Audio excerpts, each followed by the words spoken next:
முன்னாள் தலைவரும் இந்நாள் தலைவரும் ஒரே மேடையில் தோன்றுவதே ஒரு புரட்சின்ற அளவுக்கு இன்னைக்கு பாஜக போயிடுச்சுன்னு சொன்னா அப்புறம் அதை பற்றி நான் எதுவும் சொல்கிறதுக்கு இல்லை, இருந்துட்டு போட்டோம்.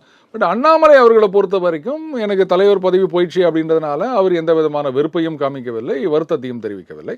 அவருக்குன்னே சொல்லிட்டார், என்னுடைய கொள்கை இது, அது மேலோட முடிவு எடுத்துட்டாங்க, அதனால நான் தொண்டனாக இருக்கின்றேன் அப்படின்னு சொல்லிட்டு கட்சிக்கு விசுவாசமாக, கட்சியுடைய அலையன்ஸுக்கு விசுவாசமாகத்தான் அவர் நடந்து கொண்டிருக்கின்றார். அவருடைய ஆதரவாளர்கள் இப்போ பார்த்தீங்கன்னா அண்ணாமலை அந்த பதவியில் இருக்கிற வரைக்கும் ஐடி விங் அப்படின்றத கிட்டத்தட்ட அவங்க தான் நடத்திட்டு வந்தாங்க.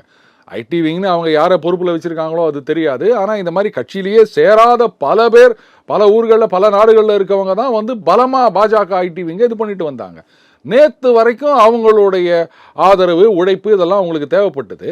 ஆனால் இன்னைக்கு யாரோ சிலர் உட்காந்து அகைன் இதுவும் பாஜகவினர்னு நான் சொல்ல மாட்டேன், இந்த ஆதரவாளர்கள்ன்றவங்க, நாங்கள் அனுதாபிகள்னு சொல்கிறவங்க, இவங்க உக்காந்திங்கன்னு இவங்கெல்லாம் வெறி நாய்கள் சொறி நாய்கள் அப்படின்னு சொல்லிட்டு இருக்கிறது, அவங்கள அசிங்கப்படுத்துறது, இப்படின்னு டோட்டலாக அவங்கள ஏலியனேட் பண்ணிட்டாங்க. அடுத்தது அதிமுகவிலையும் பார்த்தீங்கன்னா இன்னும் சிலர் அண்ணாமலையை குறிவைத்து அவதூறாக பேசி வருகின்றனர். இதை அதிமுகவில் இன்னைக்கு அது கண்டிச்சாங்களா? அவங்கள குறை சொல்ல முடியாது. அதிமுகவினரையே இப்போ குறை சொல்லி பேசி நிற்கிறாங்க அதிமுக ஆதரவாளர்கள், அதையே அவங்களால கண்டிக்க முடியல. அப்புறம் தானே அண்ணாமலையை அவதூறாக பேசுறதை பற்றி, அதிமுக கட்சியை பற்றியே எத்தனையோ பேர் இப்போ பேசி நிற்கிறாங்க. அவங்கெல்லாம் தீவிர அதிமுக ஆதரவாளர்கள்னு சொல்லியிருக்காங்க. அதையும் பார்த்துன்னு தான் இருக்கிறாங்க அதிமுக.